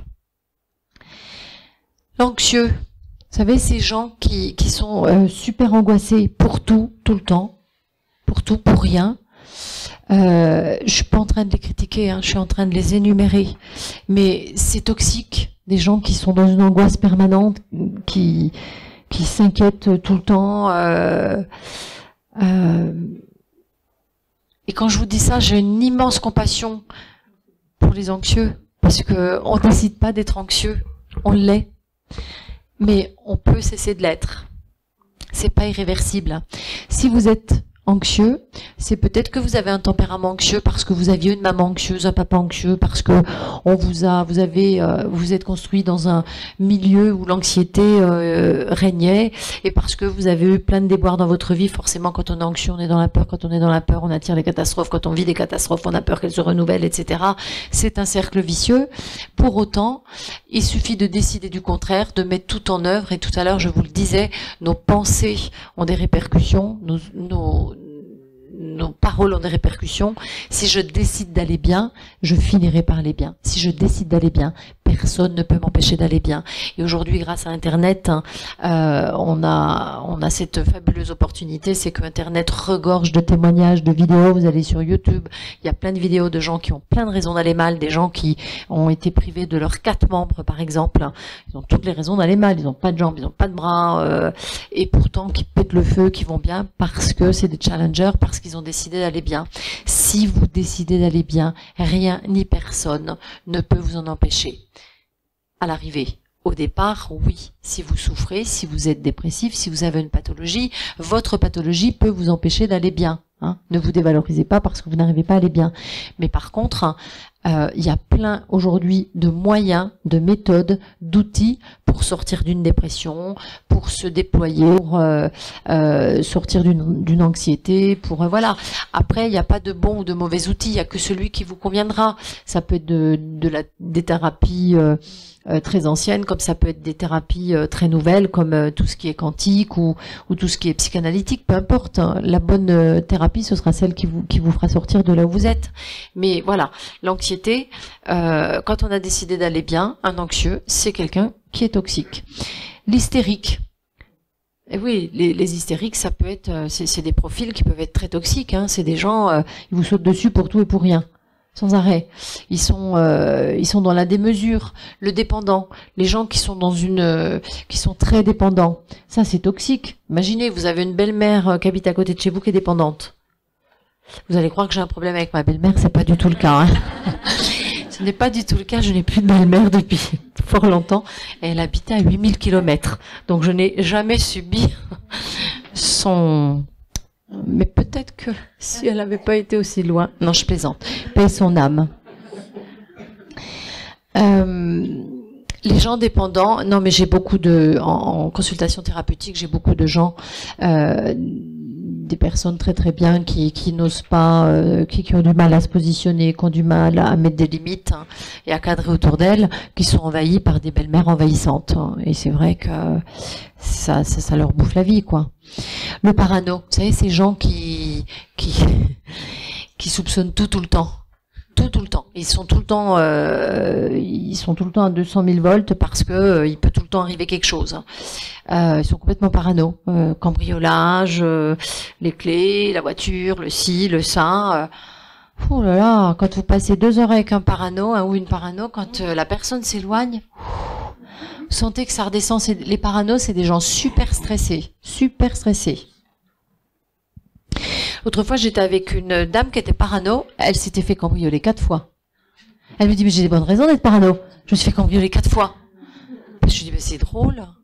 Parce que vous êtes parano, vous êtes fait cambrioler 4 fois. Moi, je ne le suis pas un peu une fois. Comment ça se fait? Bah, évidemment, quand on est parano, on a peur du danger. On l'attire forcément, le danger, si on en a peur. Hein? Vous avez compris comment ça fonctionnait, ça? Si j'ai peur de quelque chose, j'attire cette chose. Hein? Donc, le parano, il a raison d'être parano, du coup. L'obsessionnel, ces gens qui sont obsessionnels, le parano, en général, il est plutôt obsessionnel. Hein. C'est des gens, j'ai fait ci, j'ai fait ça, en thérapie, par exemple. Moi, c'est des gens qui vont m'appeler 4 fois pour savoir s'ils ont rendez-vous à telle heure. Oui, madame Jo, oui, madame Martin, vous avez bien rendez-vous mardi à 14 heures. 3e fois que vous m'appelez, madame Martin. Je vous envoie un SMS, hein, vous regarderez votre portable. Hein. Donc c'est quand même un petit peu toxique. Hein. Je vais accélérer parce qu'il reste plus que 5 minutes. 10, 5, 10. Le dépressif, j'en ai parlé. Le narcissique, vous savez, j'en ai parlé tout à l'heure un petit peu avec le nombriliste. Hein. Le schizoïde, vous savez, c'est ces gens, vous savez jamais... Pardon ?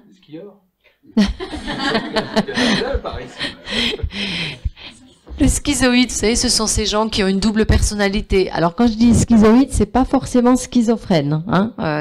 On peut être schizoïde sans être pathologique. Schizophrène, c'est pathologique. Schizoïde, c'est pas pathologique. On est tous schizoïdes. Hein. On est tous un petit peu nombreux en nous-mêmes. Hein.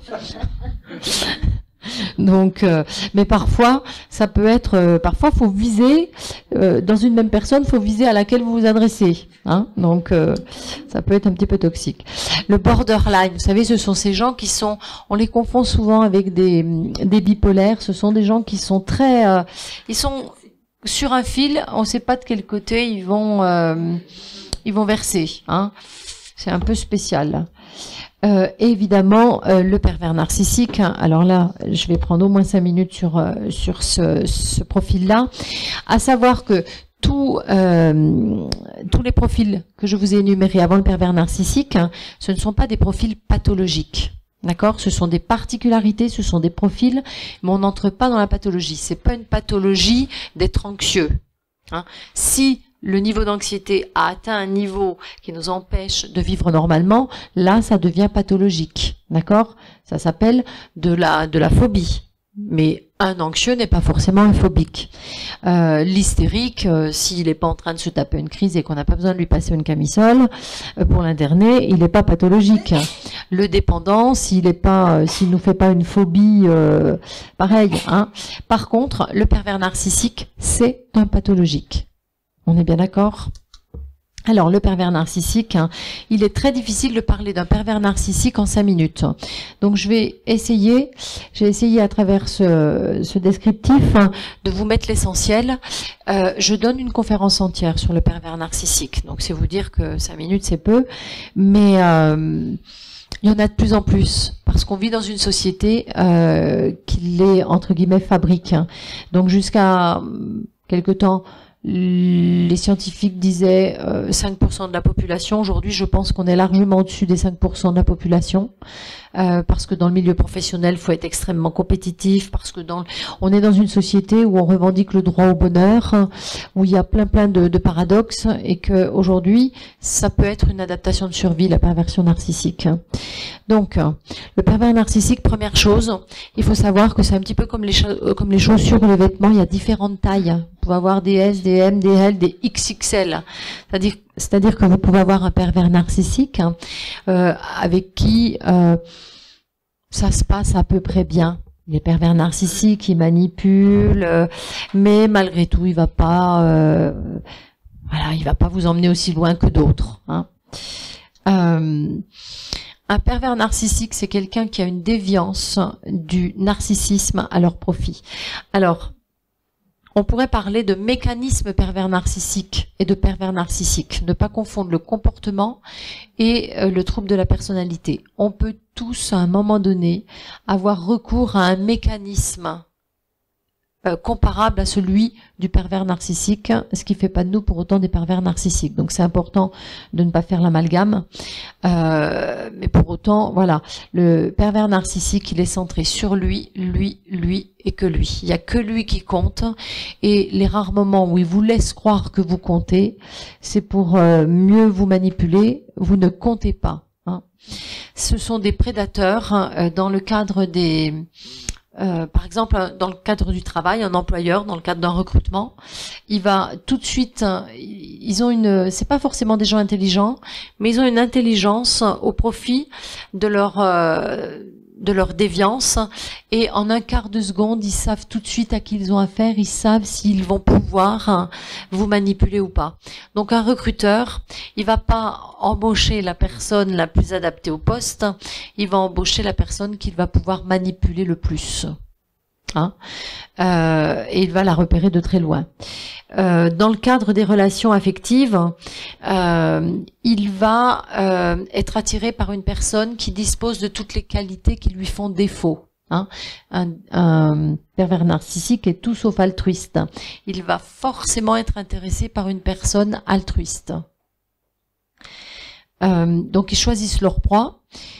Ils séduisent toujours leur proie. Dans le cadre du travail, par exemple, le patron va dire oh, « Je suis très content de vous avoir intégré dans mon équipe, vous êtes l'élément qu'il me manquait, c'est extraordinaire, j'ai une confiance totale en vous, on va faire un beau travail. » Il vous passe la pommade. Et puis, à un moment donné, ils vont être dans une double contrainte en vous donnant une tâche complètement irréalisable. Et là, ils prendront du plaisir à vous voir souffrir, à vous faire souffrir en vous disant mais je comprends pas, j'avais confiance en vous, comment vous avez pu me tromper à ce point, parce que c'est pas eux qui se sont trompés en vous recrutant, c'est vous qui les avez trompés. C'est toujours de votre faute avec un pervers narcissique. Dans la vie de tous les jours, en dehors du travail ou en dehors d'une relation intime, un pervers narcissique vous marche sur le pied, par exemple, votre réaction, elle est normale, c'est « aïe », il vous regarde en vous disant bah, « qu'est-ce que ton pied fait sous le mien ?» Hein moi, si je vous marche sur le pied et que vous dites « aïe », je vais vous regarder en disant « oh », je vais être confuse. Hein, je vais dire « oh là là, pardon, excusez-moi, je vous ai fait mal, je suis désolée, j'ai pas fait exprès. » Vous voyez, je vais me confondre en excuses et je serai dans la compassion, enfin, je serai en empathie avec votre douleur. Le pervers narcissique, il n'en a rien à faire de votre douleur. Il va retourner la situation dans l'autre sens en disant « mais je ne comprends pas, qu'est-ce que vous êtes allé mettre votre pied sous le mien ?» Hein, et ils le font naturellement. Hein. Donc, au départ, ils sont fascinants, ils séduisent. On appelle ça la beauté du diable. C'est-à-dire que quand vous rencontrez un pervers narcissique, si vous n'avez pas tout votre système de sauvegarde en alerte, vous allez être fasciné, vous allez être ravi, vous allez vous dire waouh, waouh. Si vous avez quelques kilomètres, si vous avez vos perceptions un petit peu en alerte, vous allez vous dire oula, discours parfait, on en dit trop, faut faire attention. Ce sont des grands comédiens, ce sont des gens qui ont une capacité à la comédie incroyable. Dr Jekyll, Mr Hyde.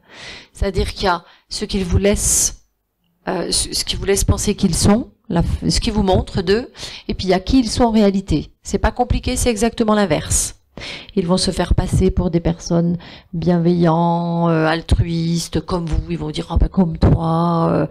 Par exemple, mesdames, si vous rencontrez le prince charmant sur les réseaux sociaux ou n'importe où, je vous dis pas qu'il n'existe pas.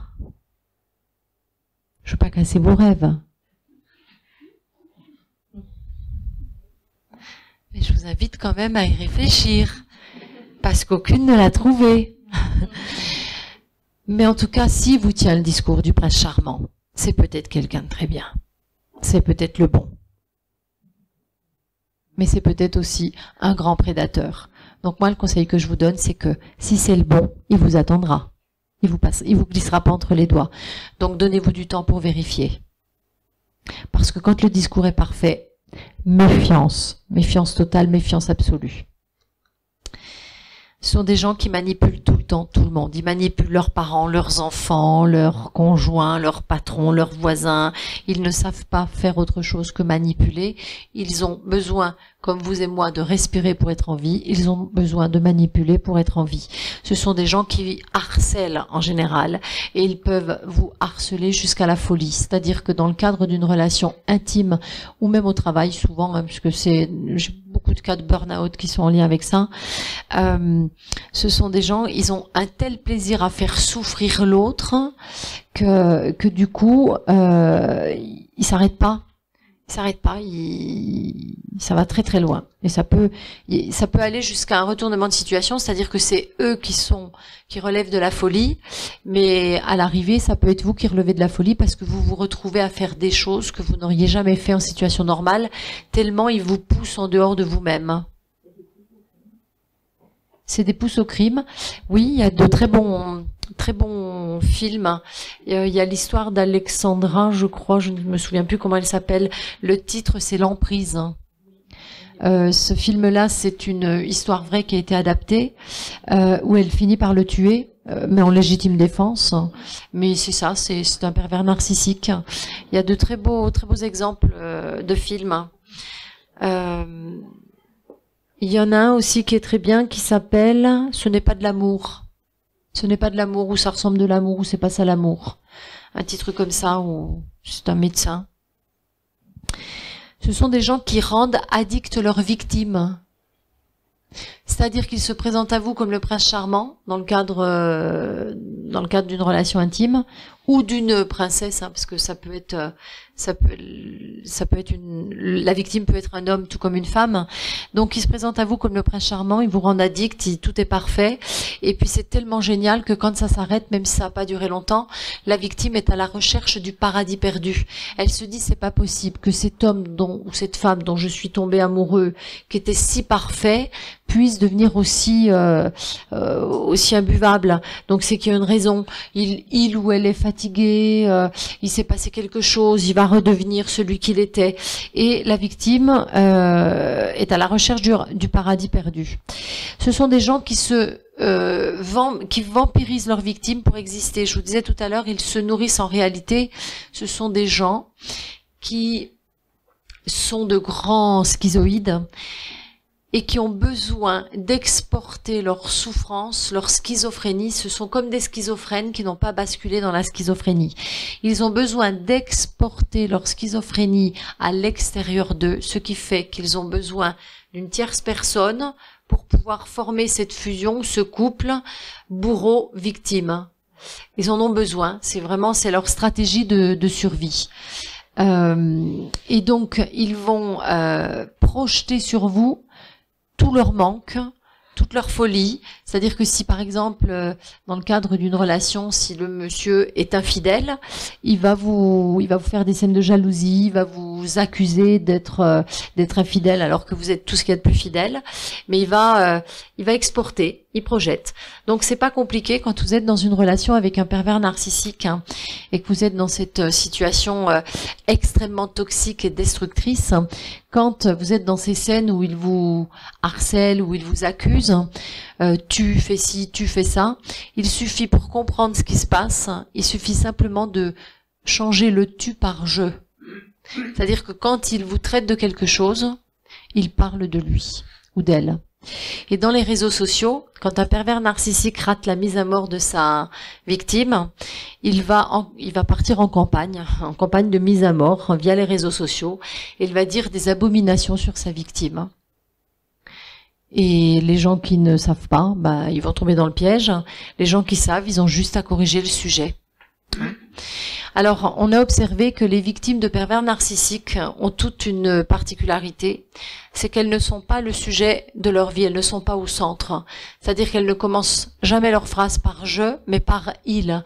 En thérapie, ces personnes, j'ai plus souvent des femmes que des hommes, mais j'ai eu aussi des hommes. Ces gens-là me parlent pas d'eux, ils me disent pas je fonctionne comme ça, je souffre de telle chose, ils me disent il m'a fait ça, il faisait ça, il. C'est-à-dire que c'est des personnes qui laissent toute la place à l'autre. Alors vous imaginez bien que l'autre, le pervers narcissique, il a besoin d'avoir toute la place. Donc il a un pouvoir, sa victime devient une marionnette. Et comme il l'a rendue addict, et qu'elle n'est pas le sujet dans sa vie, il y a tout un travail dans un premier temps quand elles viennent me voir, parce que bon nombre de personnes viennent me voir, elles ne savent pas ce qu'elles vivent. Moi j'ai la lourde tâche de leur dire mais avez-vous envisagé que la personne dont vous me parlez, si c'est un patron, si c'est peu importe, que ce soit en couple ou avez-vous envisagé que cette personne-là soit une personnalité pathologique tel un pervers narcissique? Alors souvent elles me disent non.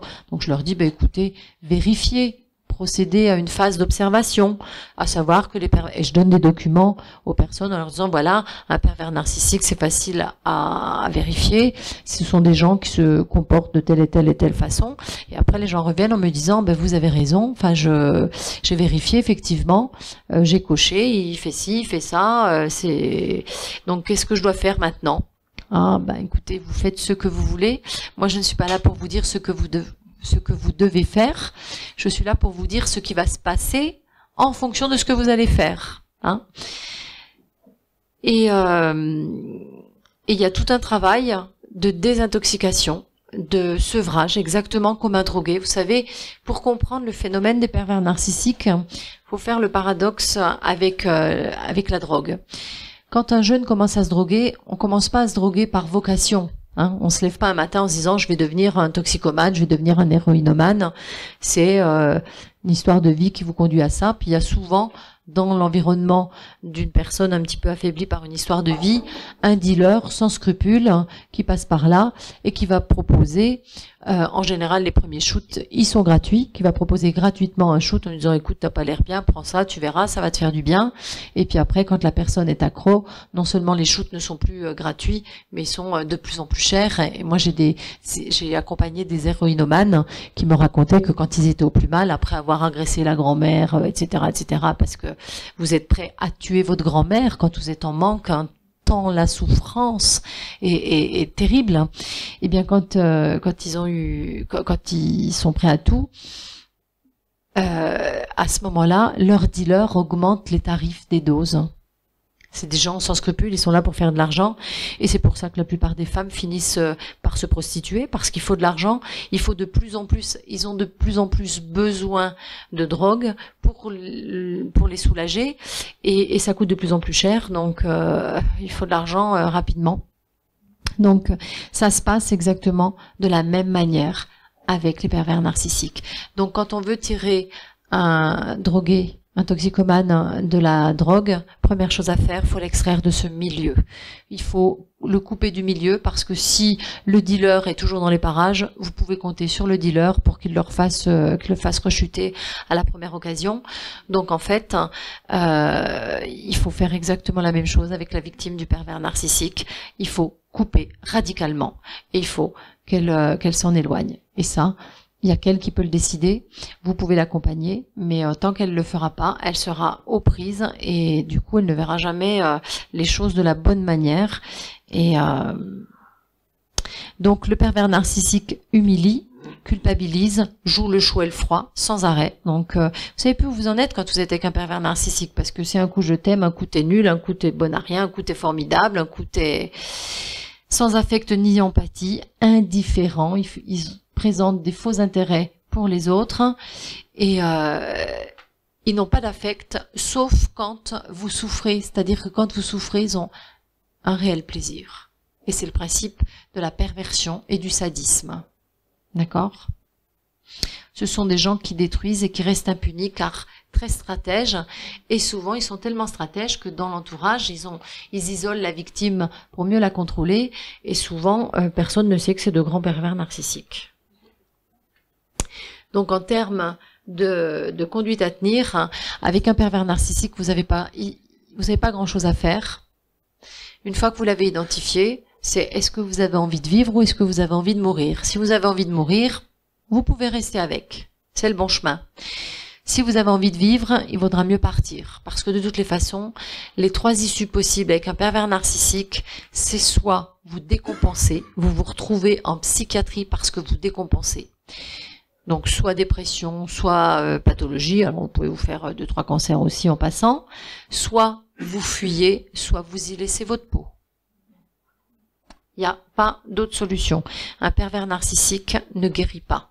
La question qui revient souvent, c'est est-ce qu'un pervers narcissique peut cesser de l'être? Non, le zèbre aura toujours des rayures. Et pourquoi ils sont pervers narcissiques? Alors pourquoi ils sont pervers narcissiques? Merci de poser la question parce que c'est intéressant. Souvent, il y a eu un des parents qui l'était. On retrouve dans l'environnement proche un parent, un grand-parent, mais souvent il y a déjà un sujet dans la famille. Souvent, dans l'enfance, un des parents a considéré l'enfant comme un prince, comme un roi, comme un enfant tout pouvoir. Et l'enfant, en grandissant, arrivé à l'école, n'avait pas le même tout pouvoir. Alors, je vais vous donner un exemple que je connais. Un monsieur, quand il était petit, il était adoré par son père, moins par sa mère, et tellement adoré par son père, on lui disait oh, t'es la réincarnation de Napoléon, t'es un conquérant, t'es ci, t'es ça. Sauf que quand il est arrivé à l'école, il n'était pas très bon à l'école, il se faisait un petit peu embêter par les grands, il n'avait pas de très bonnes notes. Donc vous voyez la schizophrénie qui s'installe, c'est-à-dire que je suis le tout-puissant à la maison, mais je suis le minable, voyez. Donc là, ça peut être, il y a une schizophrénie. Je suis quoi? Je suis tout puissant ou je suis minable? Hein? L'idée, quand on élève nos enfants, c'est de leur faire comprendre que on n'est ni l'un ni l'autre. On n'est pas tout minable, on n'est pas tout puissant. On fait ce qu'on peut avec ce qu'on a, et puis chacun nous voit différemment, etc., etc. Sauf que là, celui qui disait à son fils t'es tout puissant, c'était celui qui était pervers narcissique lui-même. C'est-à-dire qu'il se voyait, son fils était son prolongement. Donc, en fait, c'est très très pervers comme situation. Hein. Donc, bien évidemment, ils sont à plaindre, hein, mais on peut les plaindre. Vous savez, c'est comme imaginez un lion ou un guépard ou une panthère, enfin un animal assez féroce. On peut l'admirer, mais derrière les grilles, soit dans un véhicule protégé dans la savane, soit derrière les grilles d'un zoo. Mais on va pas aller. Enfin, je suis contre les grilles du zoo, mais voilà. Ils ont leur raison d'être, hein, mais. Alors, les conséquences, pour terminer. Les conséquences comportementales, quand vous êtes aux prises, quand vous êtes en lien avec une personnalité toxique ou avec une situation ou un environnement toxique, les conséquences, qu'est-ce que ça va être? Ça va être le conflit, ça va être les drames. Un maxima, ça peut engendrer des drames. Les conséquences physiques, à minima, mal-être, à maxima, maladie. C'est simple, c'est clair. D'accord ? Donc voilà, l'idée c'est de s'en protéger, c'est de se calfeutrer. Donc que faire? Plan horizontal, ici, maintenant, sur Terre, dans la matière. Le point avec soi-même. D'accord? Évaluer le degré de toxicité. Hein, est-ce que cette personne, elle est aussi toxique que je me le suis imaginé? Finalement, si je fais un pas de recul, peut-être pas si toxique que ça. C'est à moi peut-être de la gérer un peu mieux. Donc, évaluer le degré de toxicité. Vérifier l'écologie de la relation. Est-ce que c'est une personne importante pour vous ou pas? Finalement, vous avez 150 amis. Sur les 150, si vous la virez du cercle amical, est-ce que... Non mais, c'est vrai. D'autant plus que sur la 150, c'est celle qui prend le plus de place. Ça peut être intéressant pour les 149 autres de l'éloigner. Donc, vérifier l'écologie de la relation. Hein. On peut être dans l'amour, mais on n'est pas obligé de côtoyer tout le monde. Se protéger avec une mise de distance. Si maintenant c'est en fonction du lien. Affirmer ses limites. Cadrer. On a cette responsabilité-là. Plus jamais victime. Plus jamais victime. On est victime que de nous-mêmes, en réalité. Si vous décidez de ne plus être jamais victime, vous saurez faire. Ça peut prendre du temps, mais vous y parviendrez. Envisagez la rupture si c'est nécessaire. Apprendre à composer si rupture pas possible. Imaginez que, par exemple, là je parle du pervers narcissique, imaginez que le pervers narcissique, c'est votre enfant. Je veux dire, son enfant, pour peu que vous soyez une femme, vous l'avez porté, c'est votre chair, il y a un vrai lien, hein, vous n'allez pas le faire piquer, vous n'allez pas le donner à la SPA, vous n'allez pas, et quand bien même, je suis contre, hein, tout ça. L'idée, c'est de vous rappeler que votre enfant ne vous appartient pas, que nos enfants viennent sur Terre par nous, qu'ils ont un chemin, et que notre rôle, c'est quoi? C'est de les accompagner à l'autonomie. Bien évidemment qu'on préférerait avoir un enfant sain, avec qui tout se passe bien. Mais si c'est pas le cas, ça doit pas nous empêcher de l'aimer, ça doit pas nous empêcher d'avoir une relation saine. Saine. Même si l'enfant n'est pas sain, on peut avoir une relation saine. Si on a la distance nécessaire. Apprendre à se détacher et ne rien attendre. À chaque fois que vous attendez quelque chose de quelqu'un, vous lui donnez un pouvoir sur vous. Hein, si vous attendez rien de personne, ne rien attendre de personne, ça ne veut pas dire que vous n'avez pas le droit de demander un service à quelqu'un. Hein, mais quand vous demandez un service à quelqu'un, vous pouvez le demander à une ou deux ou trois personnes. Hein, et puis la personne à qui vous le demandez, elle peut être en mesure de refuser. Apprenez à accepter ce qui est aussi. Hein. Le zèbre, il a des rayures, c'est comme ça, point barre, ça sert à rien de pleurer ou de faire une dépression parce que le zèbre a des rayures, il est né avec, il mourra avec. Et rappelez-vous que l'adversité révèle le génie. La prospérité le dissimule. Donc, nos toxiques, ils ont leur raison d'être parce qu'ils nous aident à mieux nous connaître aussi, à mieux connaître l'humain. Ils nous ont permis de faire un certain chemin. Donc, si vous voulez que votre vie soit un enfer, tenez compte de ce que disent ou pensent les autres de vous. Hein? Les véritables causes maintenant. Je crois que nous avons... Je ne détiens pas de vérité, mais je crois que nous avons tous un certain travail, et je dis bien travail, je l'ai mis entre guillemets, à faire au cours de notre incarnation. Vous savez que travail, ça renvoie à l'accouchement, et moi je pense que notre travail ici, maintenant, sur Terre, c'est d'accoucher du meilleur de nous-mêmes. En tout cas, moi c'est ce que j'ai décidé de faire, et c'est ce que j'ai envie de diffuser à travers mes conférences. Si on arrive à se rapprocher du meilleur de nous-mêmes, on ira beaucoup mieux, on fera du bien, et en même temps on est l'exemple. Donc c'est pas mal. Alors que faire? Plan vertical. Recentrez-vous, reconnectez-vous, méditez. Ressourcez-vous en pleine nature, parce que c'est vrai que quand on a des personnes toxiques autour de nous, ça vide, ça vampirise, hein, donc ça peut faire du bien de méditer, de se ressourcer en pleine nature. Voyez au-delà des apparences, rappelez-vous que la personne, voilà, il y a un masque, hein, c'est pas forcément la réalité. Sortez de l'illusion, vous savez que la vie sur Terre, c'est une grande illusion, donc sortez de l'illusion. Intégrez la leçon. Si vous vous retrouvez avec une personne toxique en face de vous, c'est que vous avez quelque chose à comprendre. Vous savez que si j'ai une tache sur le visage, à cet endroit précis, alors pour les personnes du fond qui ne voient pas le point que je situe, c'est la cloison nasale, en dessous, je me lève, hein, là, juste en dessous du nez. Si vous avez... Je reprends le micro. Si vous avez une tache juste en dessous du nez, eh bien même si vous louchez, vous ne pouvez pas la voir. Vous aurez besoin d'un miroir pour apercevoir cette tache. D'accord? Si au moment où vous êtes face au miroir, la tête un peu relevée, vous apercevez cette tache, si vous vous mettez à frotter le miroir, la tache ne partira pas. D'accord? Pourquoi? Parce que la tache, elle est en vous. Je pense que chaque personne est un reflet de nous-mêmes. Chaque personne vient nous parler de nous. Ça ne veut pas dire que si l'autre est toxique, je suis toxique. Ça peut vouloir dire que si l'autre est toxique, c'est que j'arrive pas encore à m'aimer suffisamment pour dire non, pour dire stop, pour mettre un cadre, pour mettre des limites. Ça peut m'apprendre ça. En tout cas, l'idée, c'est vraiment de vous demander est-ce qu'il y a une leçon et est-ce que je l'ai intégrée. Parce que vous inquiétez pas, la vie est bien faite. Si vous l'avez pas intégrée, la situation se reproduira. Conclusion.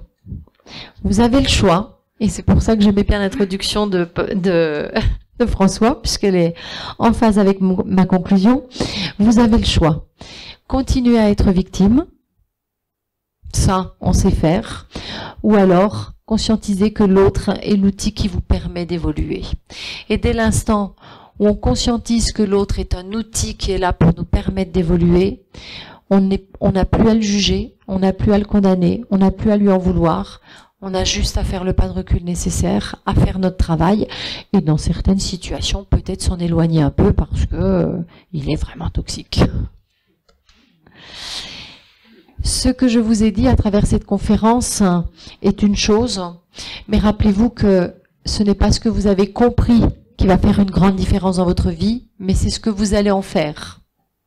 Si vous continuez de prendre le même chemin, vous arriverez au même endroit. Si vous continuez d'avoir les mêmes comportements, vous arriverez au même résultat. Donc, au-delà des apparences, ce que vous voyez et croyez n'est pas la vérité. Les apparences sont des appâts qui sont rances, vous le savez, je vous l'ai déjà expliqué.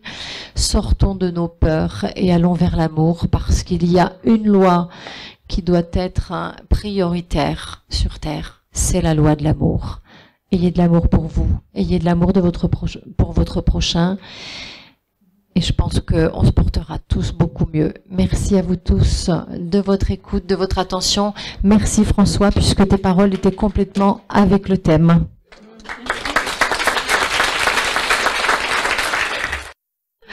Allez, très rapidement, un exercice DM. Vous savez ce que c'est DM? C'est devoir maison. Donc celui-là, vous le ferez à la maison. D'accord? Suis-je parfois toxique? Je vous invite à vous poser la question. Avec qui? Quand? Comment? De quelle façon le suis-je avec moi-même? Vous vous poserez ces questions-là chez vous, tranquillement, ce soir. Et alors maintenant, je vous invite, il n'y a pas d'obligation que ceux qui le veulent le fassent, l'exercice. Je vous invite à décroiser les jambes, à vous installer confortablement sur votre chaise, à fermer les yeux. Pourquoi fermer les yeux? Parce qu'on va faire un petit exercice de visualisation et que c'est quand même un petit peu plus simple quand on a les yeux fermés. Donc je vous invite à fermer les yeux et à penser à une personne en particulier qui s'est montrée particulièrement toxique avec vous. Ça peut être un patron, ça peut être un conjoint, ça peut être un enfant, ça peut être un voisin, ça peut être un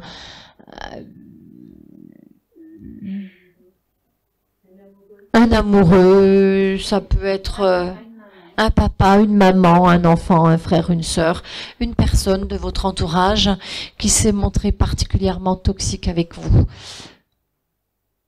Donc, fermez les yeux, pensez à cette personne, visualisez-la et pensez au chemin qu'elle vous a permis de parcourir.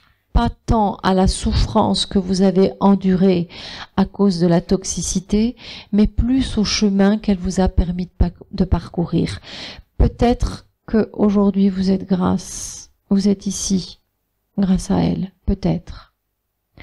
Gardez les yeux fermés, continuez de penser à cette personne, et je vous invite à l'imaginer, cette personne, à l'âge de 3 ans. Ça devient un petit garçon ou une petite fille de 3 ans. Imaginez cette personne. Une fois que vous l'avez en visualisation, je vous invite à la prendre dans vos bras, cette personne. Ce petit garçon de 3 ans ou cette petite fille de 3 ans.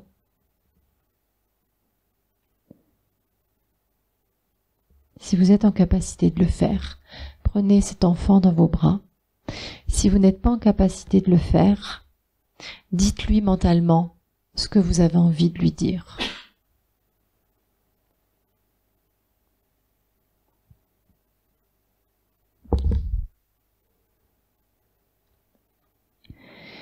Et je vous invite, si c'est dans votre capacité du moment, de lui envoyer plein d'amour à cet enfant. Envoyez-lui tout l'amour dont vous pouvez être capable, sans attente, sans intérêt.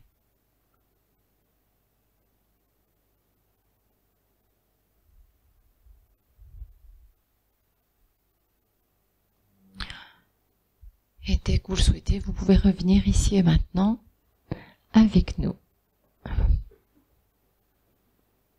C'est un exercice que vous pourrez reproduire à la maison, évidemment. Là, il fallait le faire en 3 minutes. Hein, donc, c'était un petit peu rapide. Je terminerai cette conférence en envoyant, moi, en ayant une pensée et en envoyant tout ce que mon cœur est capable d'envoyer à toutes les personnes qui ont été toxiques avec moi et à quelques-unes notamment, en particulier. Je pense à des pervers narcissiques qui ont jalonné mon chemin. Et aujourd'hui, je suis vraiment en mesure de... Je mesure vraiment ce qu'ils m'ont apporté. Et vraiment, je leur en suis infiniment reconnaissante et je leur envoie plein d'amour, même s'ils continuent de me détester.